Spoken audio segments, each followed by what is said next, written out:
JavaScript interview క్వెషన్స్‌లో మనకి set time out గురించి question అడిగే అవకాశం ఉంటదనమాట.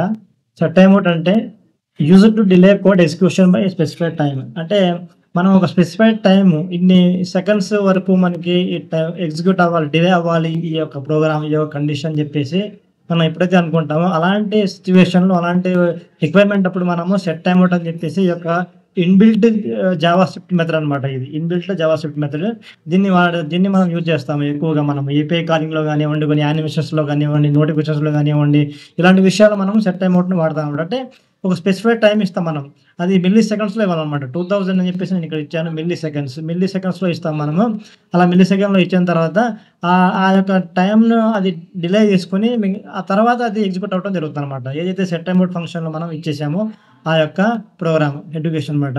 అయితే ఇక్కడ ఎగ్జాంపుల్‌లో మనం చూసినట్టయితే ఫస్ట్ మనం కన్సోల్ లాగా అని చెప్పేసి స్టార్ట్ అని ఇచ్చాము. తర్వాత సెట్ టైమ్ ఔట్ ఫంక్షన్‌లో మనము కన్సోల్ లాగా అని చెప్పేసి దిస్ రన్స్ ఆఫ్టర్ 2 సెకండ్స్ చెప్పేసి కన్సోల్ లాగా చేసాము. ఇక్కడ 2000 మిల్లీ సెకండ్స్ అంటే 2 సెకండ్స్ అనమాట ఇది.